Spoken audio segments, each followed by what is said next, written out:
There is a very specific sensation, one you might feel at the end of an exhausting day, when silence finally arrives, yet your head continues to scream. It is not merely fatigue, it is an invasion. It feels as though no matter how tightly we close the bedroom door, something from the world outside has entered with us.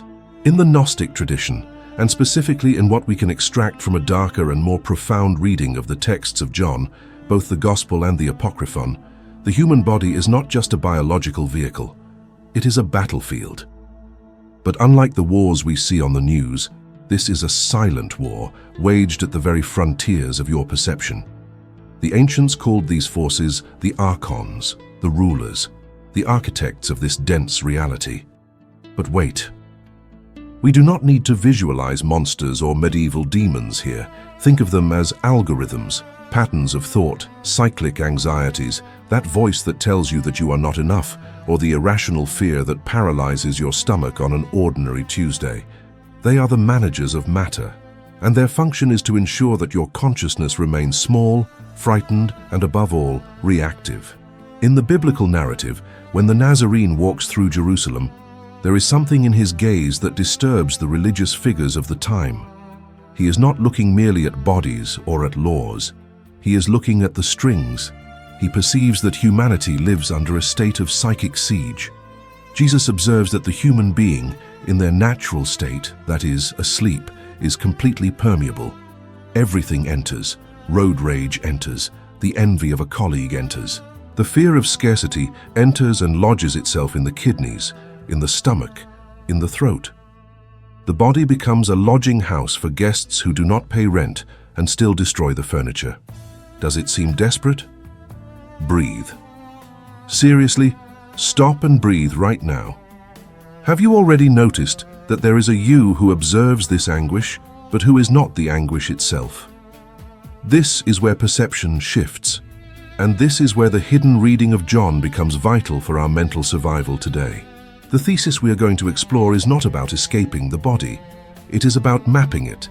Because no matter how perfect the prison built by these forces, this matrix of imposed desires and fears, the project has a flaw, a deliberate flaw, or perhaps a negligence of the very structure of reality.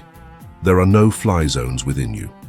What we are going to investigate from now on is the daring, almost forbidden idea that the human body possesses a sacred geography that the Archons cannot touch.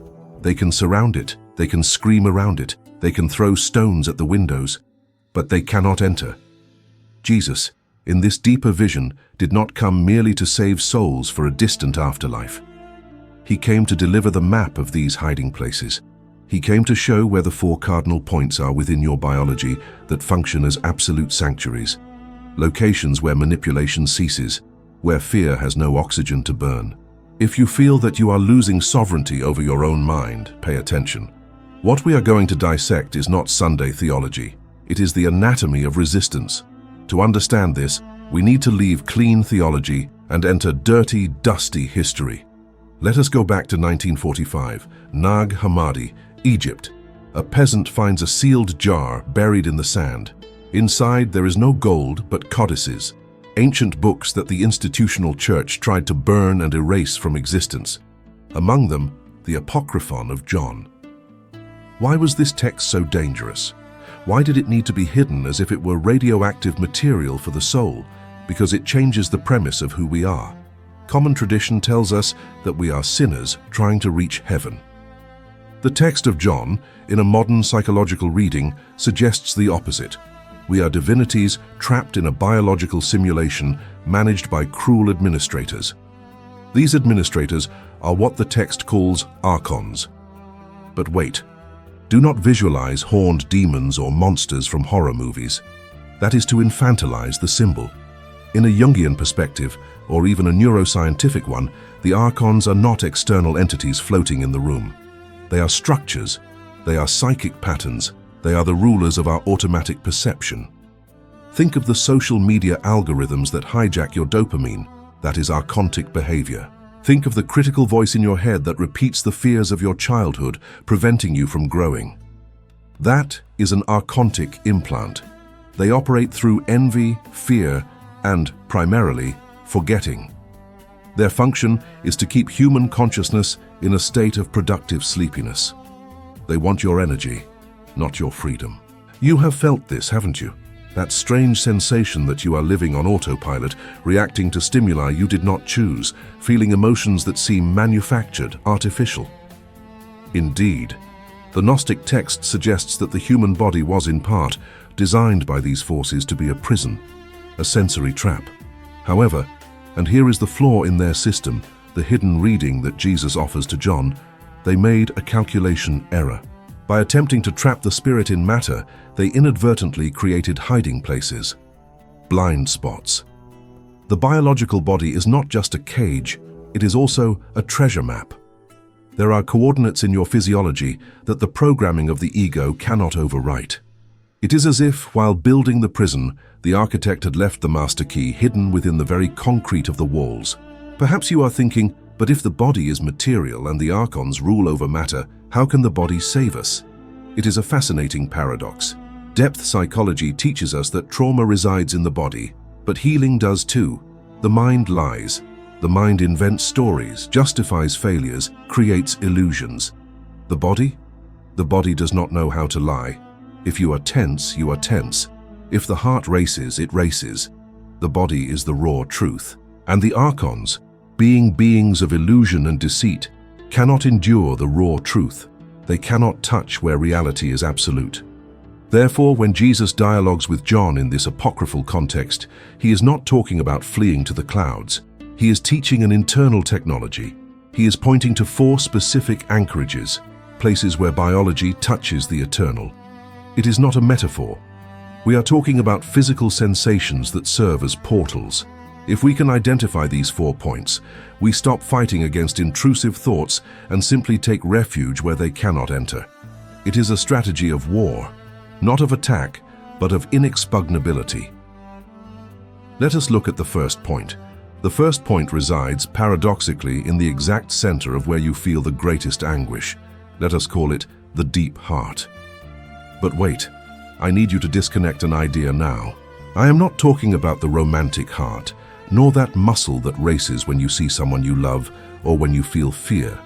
That racing heart, the heart of reactive emotions, is precisely the playground of these parasitic intelligences. That is where the game takes place. The tension here is brutal, because the trap of the Archons, or call them autonomous complexes, if you prefer Jungian psychology, is to make you believe that the emotional storm is you. They operate on the frequency of turbulence. You know that feeling that there is a radio turned to maximum volume inside your chest, broadcasting worries about tomorrow or guilt about yesterday. That is not natural. That is induced static noise. Think about that for a moment. How many times in the middle of the day have you felt a tightness in your chest for no apparent reason? You were not in danger. Nothing was happening. But the body reacted as if it were at war. That is the mechanism of intrusion. The Johannine text, in its hidden layer, suggests that there is a space behind this noise. In the biblical narrative, when we see the scene, often misunderstood, of the cleansing of the temple, where the tables are overturned and the whip cracks, we tend to look at the morality of the thing. Oh, one should not conduct commerce in the church. That is a surface reading. Look inside. The temple is your rib cage. The merchants and money changers are the thoughts of exchange that the Archons insert there. Thoughts of negotiation. If I do this, I will be loved. If I do not do that, I will be punished. It is a noisy marketplace of neuroses installed right at the center of your being. The internal struggle, the true conflict, is that we spend our lives trying to dialogue with the merchants. We try to calm anxiety by arguing with it. We try to resolve fear by analyzing fear. It is exhausting. The soul grows weary, not from work, from the pretense, from sustaining masks for feelings that are not even its own. And this is where the perception shifts. The point that the Archons cannot touch is not the marketplace. It is the Holy of Holies, a physical and energetic point, located slightly behind the emotional sensation. It is a vacuum, a dense silence. Perhaps you have already felt this in a moment of extreme shock or absolute beauty when the world stops. The deep heart is immune because it does not react. It simply is. The archontic forces need friction to feed. They need you to be offended, frightened, or euphoric. They need waves. Where the water is perfectly still, they have nowhere to grip. They slip. The human drama, psychologically speaking, is that we are addicted to the storm. We believe that if we are not suffering or struggling, we cease to exist. The Master, in John's vision, is not asking you to fix your emotions. He is suggesting that there is a geographical location in your subtle anatomy where emotion does not enter. They can touch your skin, they can race your pulse, they can inject adrenaline, but they cannot cross the membrane of this silent nucleus. The strategy of war therefore reverses. You stop trying to expel the invaders by shouting. You simply take a step back inside to this blind spot where their vision cannot reach.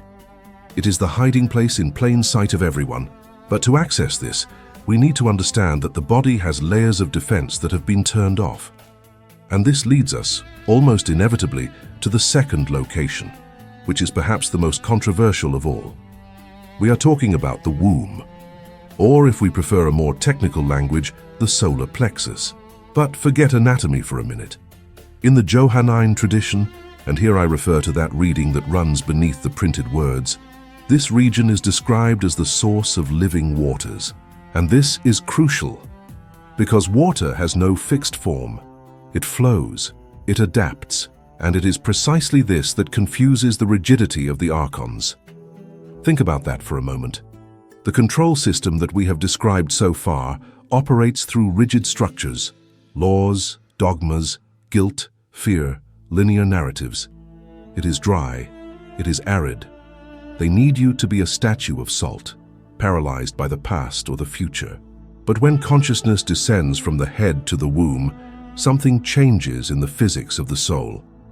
Between the lines of John's text, we perceive that the movement of the spirit is not a logical reasoning. It is a visceral flow.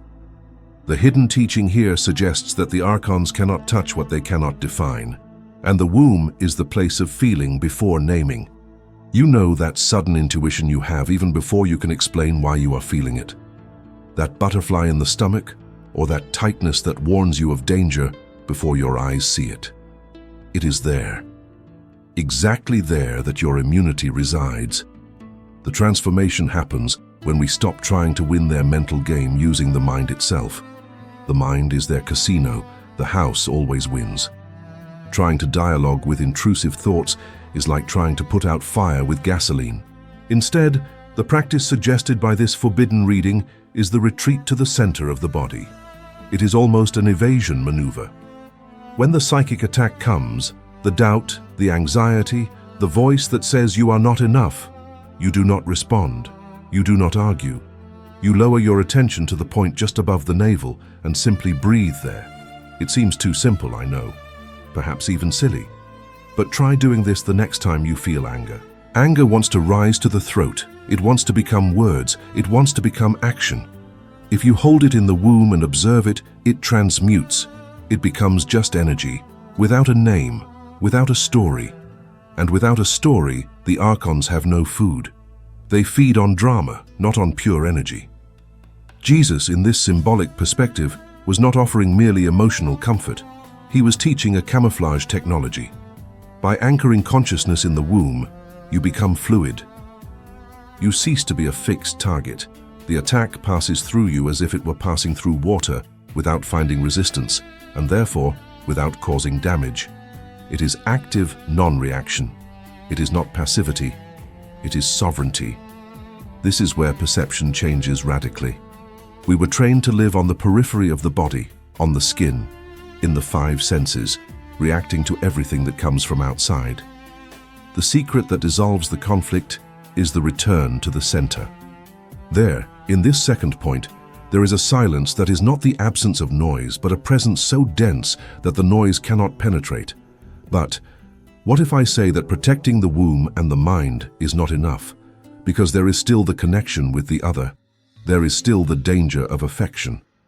And this leads us, almost by gravity, to the third point of the body, the most vulnerable and paradoxically, the most powerful of all, the chest, the heart. But not the organ that pumps blood. I speak of the magnetic center where we feel betrayal, grief, and that dangerous euphoria that blinds us.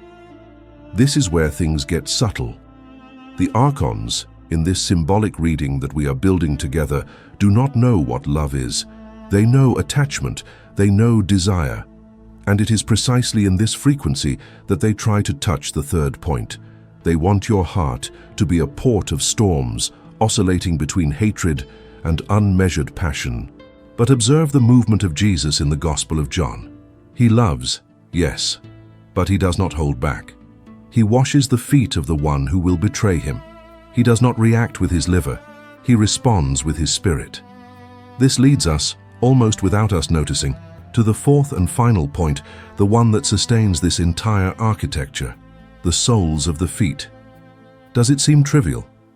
Think again. In the gesture of the washing of the feet, there is a profound mystery.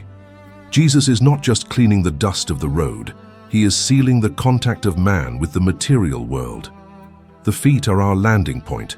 If the Archons control your feet, they decide your path. They decide where you run when you feel fear. Protecting the feet means walking in the world without being of the world. It means that, although you step on the same ground as everyone else, the gravity that moves you is different. Now, stop and breathe. Perhaps this seems too abstract. Perhaps you are wondering, how do I apply this on Monday morning? The answer is not in a ritual. It is in perception. When we look at these 4 points, the mind that does not judge, the womb that does not fear scarcity, the heart that does not attach, and the feet that tread their own path, what we see are not 4 separate defenses. We see the seamless tunic, that garment of Jesus that could not be torn or divided. Protection against these influences, whether they are psychological, spiritual, or energetic, is not a shield that you raise, it is a state of wholeness. The Archons, or whatever name we wish to give to these forces of fragmentation, can only touch what is broken. They enter through the cracks of our incoherence, where you say one thing and do another, where you feel one thing and think another. The great hidden revelation here is not magic to ward off demons. It is an invitation to unification. When your mind, your instinct, your emotion, and your action align in a single column of light and consciousness, where would there be room for the intruder? Where would there be a surface for the parasite to cling to? Perhaps the secret that John tried to pass to us between the lines, the one that was muffled by centuries of dogmas, is the simplest and most terrifying of all. No one can save you from the outside in, because the door only has a handle on the inside. Integrity is the only real invisibility. And now, in the silence that remains when the video ends, the question that remains is not whether you believe in these forces or not. The question, that which echoes in the back of the dark room of the soul, is another. If these forces tried to touch you now, would they find any crack?